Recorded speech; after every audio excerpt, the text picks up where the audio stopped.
네, 오늘은 여러분께서 보내주신 사연인데요. 명절날 처가에서 벌어진 좀 충격적인 사건입니다.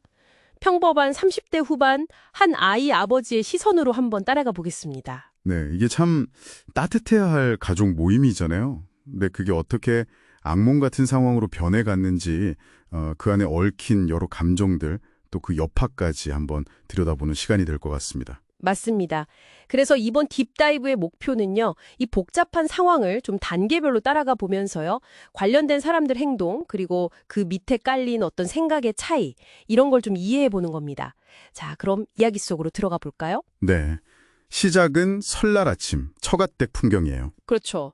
그런데 이때 중학교 1학년 조카가 사연자분의 유치원생 딸아이 머리채를 잡고 막 흔들면서 너도 어짐없지? 이렇게 조롱을 했다는 거예요. 시작부터 좀 그렇죠. 네, 여기서 벌써 첫 번째 좀 눈여겨볼 지점이 나오는 거죠. 바로 가족들의 초기 반응인데요. 처남댁은 아이고 우리 애가 장난기가 좀 심해서 이러고 장인 장모님은 또 아이고 첫손주라 애교가 많다 이러면서 감사하기만 하고 다른 가족들은 그냥 조용히 있었고요. 네, 이게 바로 문제 행동에 대한 뭐랄까 초기 대응이 좀 부재했던 거죠. 그냥 사소한 거다, 애교다 이렇게 넘어가 버리면 그 행동은 점점 더 심해질 수밖에 없거든요. 실제로 그랬던 것 같아요.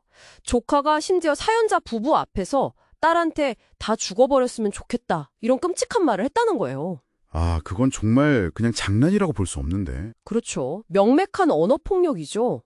근데 이때도 뭐 특별한 제지가 없었던 걸까요? 글쎄요, 사연만 봐서는 뭐 구체적으로 누가 말렸다 이런 내용은 없어요. 아마 이전처럼 그냥 애가 뭘 모르고 그런다거나 아니면 또 그냥 넘어갔을 가능성이 높죠. 이런 게 계속 쌓인 거예요. 저녁 식사 자리 폭발 전까지.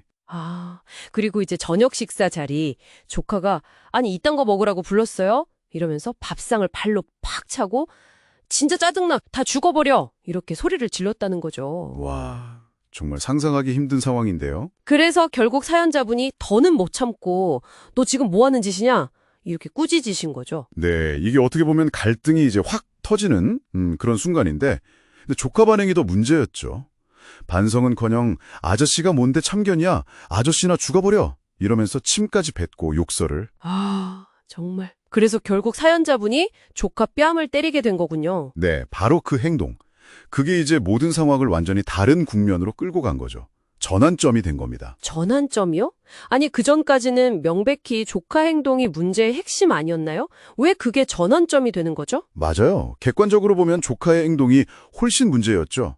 그런데 이 어른이 아이를 때렸다는 이 행위 자체가 다른 가족들, 특히 처남댁이나 장인, 장모님 입장에서는 그 이전의 모든 맥락을 다 덮어버리는 거예요. 그 폭력이라는 행위 자체에만 깎고 치는 거군요. 그렇죠. 일종의 뭐랄까 보고 싶은 것만 보는 거죠. 아이는 맞으면 안 된다.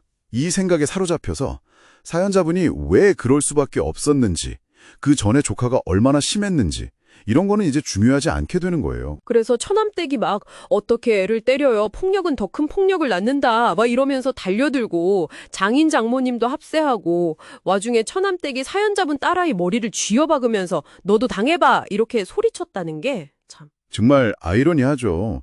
본인이 방금 전에 폭력은 안 된다고 외쳤는데 바로 그 폭력을 자기 손으로 행사하는 거잖아요. 이게 감정이 격해지면 사람이 얼마나 모순적인 행동을 할 수 있는지 보여주는 뭐 그런 사례죠. 네. 상황이 정말 최악으로 치닫네요. 사연자분이 처남댁한테만 항의하는 그 사이에 조카가 이번에는 식칼을 들고 나타나서 다 죽여버릴 거야. 이렇게. 정말 끔찍한 순간이죠. 이건 뭐 생명의 위협을 느끼는 상황이니까요. 그래서 사연자분은 본능적으로 조카 다리를 걷어차서 칼을 떨어뜨리게 한 거고요. 네.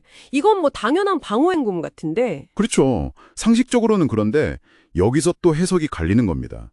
처남댁은 그 장면을 보고 바로 경찰에 신고를 해요. 뭐라고 신고하냐면 사연자가 우리 아들을 폭행했다고요. 아니, 칼은 조카가 들고 있었는데 어떻게 사연자분이 폭행범으로 신고가 되죠? 이게 참 경찰은 현장에 도착하면 일단 목격자 진술에 의존할 수밖에 없거든요. 만약에 처남댁이나 다른 가족들이 사연자가 먼저 발로 찼고 우리 애는 그 후에 놀라서 칼을 들었다. 이런 식으로 순서를 바꿔서 진술했거나 혹은 칼을 댄 상황의 위험성을 좀 축소해서 이야기했다면 아, 경찰 입장에서는 사연자의 발길질이 그냥 폭행으로 보일 수도 있겠네요. 네, 그럴 가능성이 크죠.